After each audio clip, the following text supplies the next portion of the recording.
Hello, how are you doing? So I thought I would just do a quick vlog, just looking at Mary Pierce's strokes and her stroke production. This is very much my own opinion. You're welcome to have your opinion, and that's fine. But this is just my analysis of watching her tennis over many years. I've watched obviously a lot of Mary Pierce tennis videos as well as lots of other players. And I'm a player myself, not professional, but I've played for a long time. And this is just my analysis of Mary Pierce's shots. So, first of all, I would say her forehand is her standout shot. It's a real weapon. I think throughout her career, that was probably her biggest weapon. I would put her forehand up there with one of the top three forehands in women's tennis of all time. I would probably say for me, um, Steffi and Mary had the two best forehands. Although I would say Serena is just behind, but I think between Steffi and Mary, they had the most consistently hard, penetrating forehands that were, on their day they were lethal. Steffi's probably more consistent, but on her day, Mary's forehand was just an absolute dream. And she could do anything with it. I mean, she could go cross court or down the line. I mean, she could absolutely nail down the line shots. They were almost like an arrow, just like a laser like power. And I think a lot of that was to do with her semi Western forehand. She was one of the first players back in the early 90s to really make use of that semi Western forehand. A lot of players have been using the Eastern forehand. Look at people like Jennifer Capriati, Steffi Graf. But the semi Western really allows you to take that ball on the rise, almost take it a little bit higher up as well. And it allows you to sometimes even come down on the ball. And she was very good at hitting that flat shot, almost down on the ball at shoulder height, which you really do need a semi-western forehand to hit really, really well. And her forehand, I would say a lot of the women now use that semi-western forehand. But Mary's forehand was quite unique. It was a big take back, especially back in the day. We're talking the late 80s, early 90s. That was a big take back for a forehand. And she would really wind up.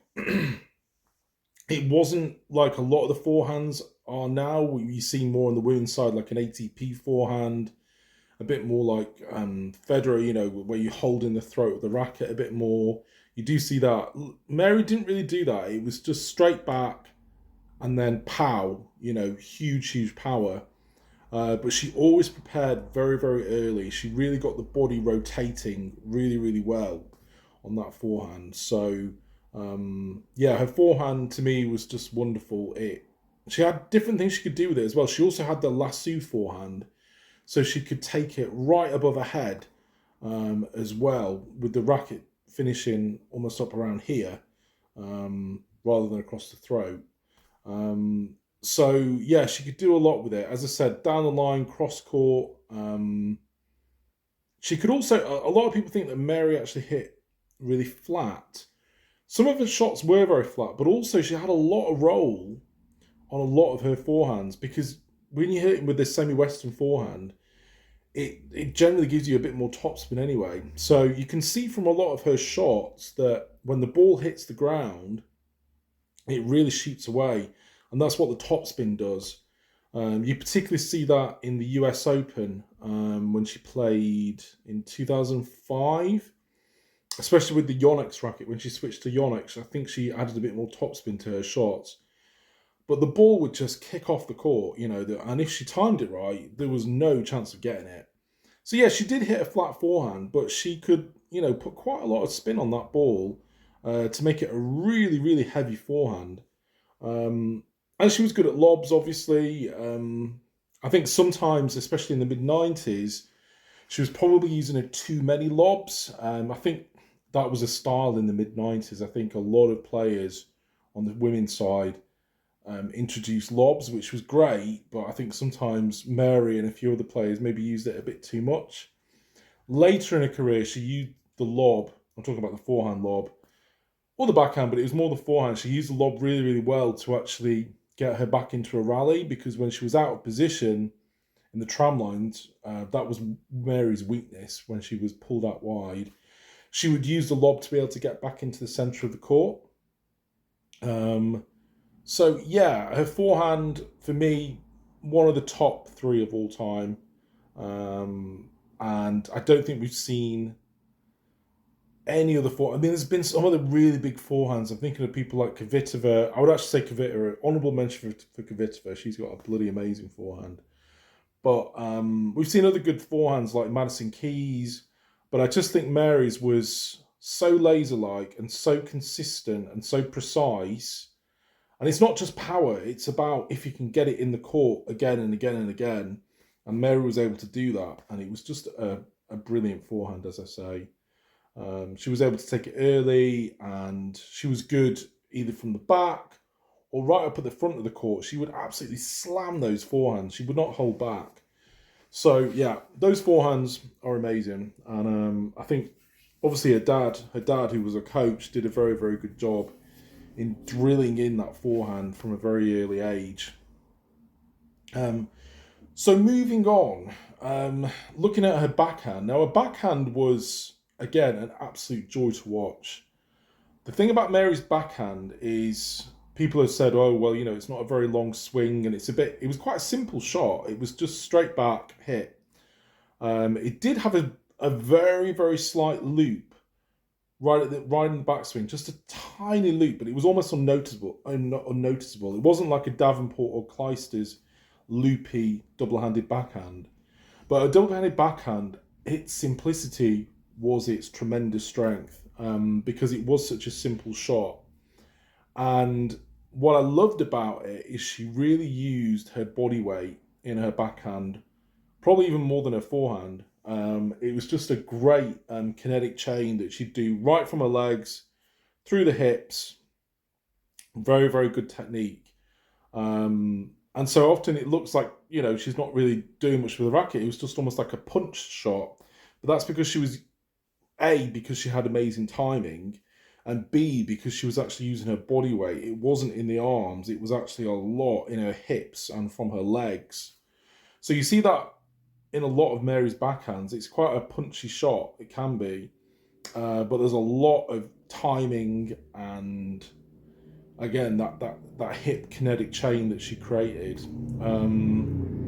Backhand, she could go, cross court or down the line. Again, precision down the line was unbelievable. Her ability to hit into the corners and get the opponent on the run. I don't think I've seen any player do that as well as Mary. She was so good at making the player move from side to side again and again and again. And again, I think that's something that she did from an early age when she started playing tennis, whenever it was, about 10 years old. She just did those drills to really get the player moving. So her backhand as well, she had some terrific angles on her backhand. She was able to hit very, very well in the short court to get the opponent off the court and really take time away from opponents. I think that's the other thing about Mary. She hit the ball hard, but it wasn't just hard. It was how early she took the ball. Same as Monica Seles. And they were two of the first players to do it.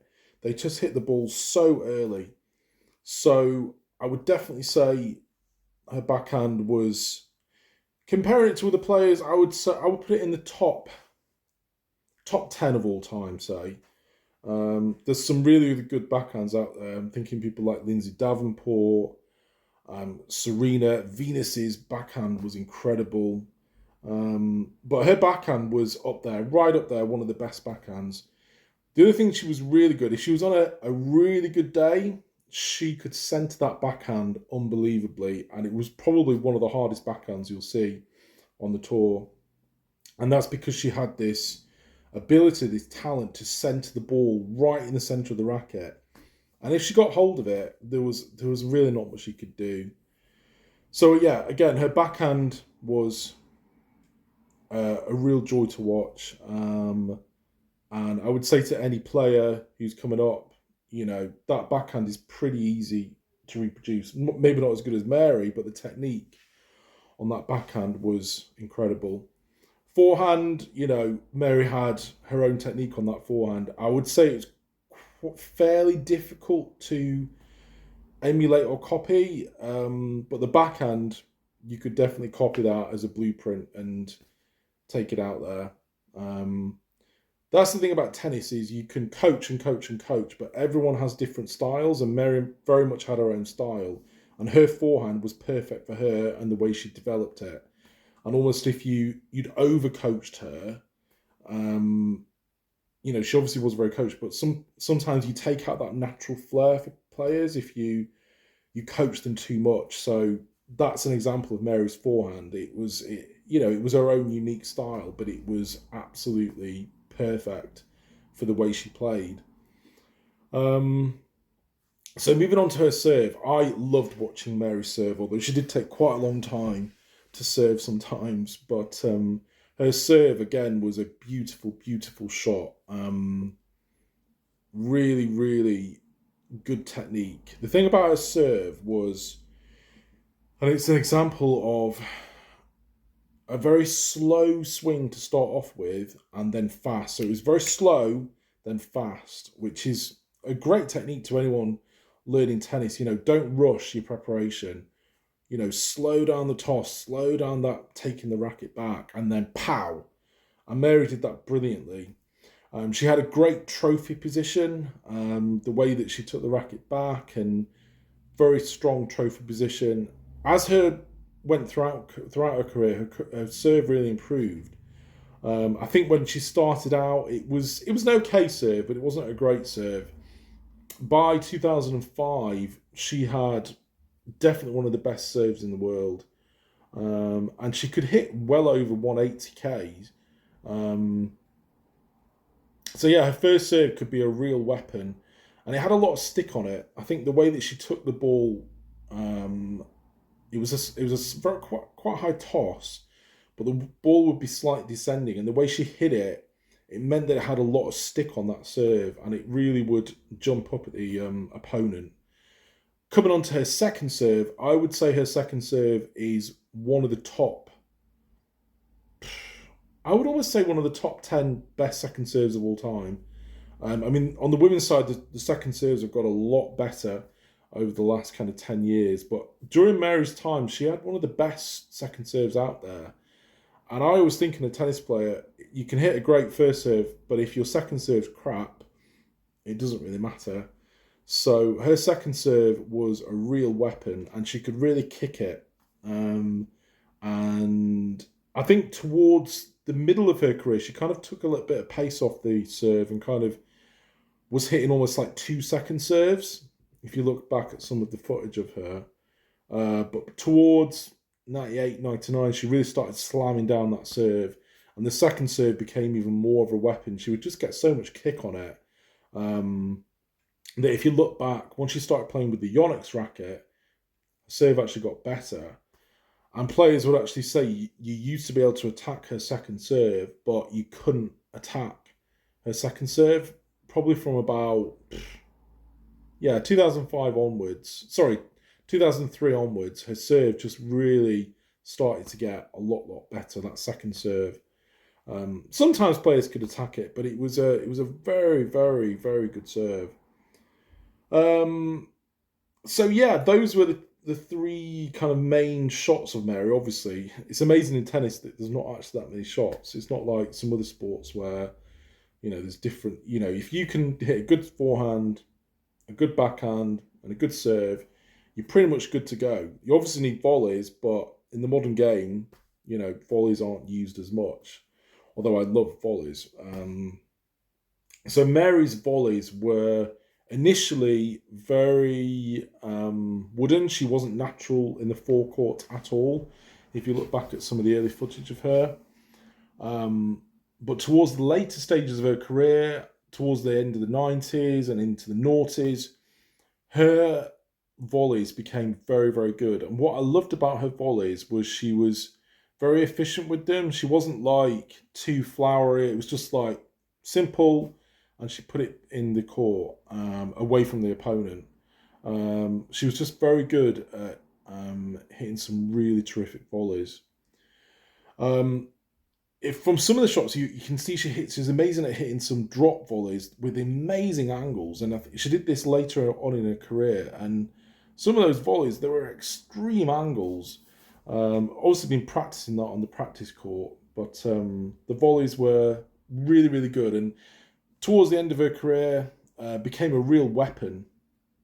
I think she worked on her volleys quite a lot. If you look, I think it was in Michael de Jong, one of her coaches in the mid to late 90s, and he really improved her volleys, and it became a real weapon. And she'd often hit a serve and volley, which you don't often see even nowadays. But she'd throw in a serve and volley. So that's traditional volleys. Her drive volleys were absolutely brilliant, and she was one of the first kind of protagonists, the first player to do the drive volley along with Monica Seles. We're talking early 90s here, and I think when she started hitting those drive volleys, people were kind of like taken aback, like, whoa, what's she doing? You can't just take the ball out of the air like that. But she'd obviously learnt that at the Bollettieri Academy, because Agassi was doing it in the early 90s as well. And it's kind of been a blueprint for a lot of the players. Since then, you see so many players now hit drive volleys. It's just become the norm. But when she started, it really wasn't. It was a really unusual thing to hit a volley with a big swing behind it. What I loved about Mary's drive volleys is, it's quite a risky shot, because sometimes she would actually do it on a serve volley, which you really don't see very often. But she would hit some incredible angles on those drive volleys. It wasn't just like put it in the court. It was like she would actually really do something amazing with it, which is, for anyone, a very difficult thing to do, to hit a drive volley, centre it, and also hit an amazing angle with it as well. So her drive volleys were an incredible weapon. She also had, looking at some other shots, a great drop shot.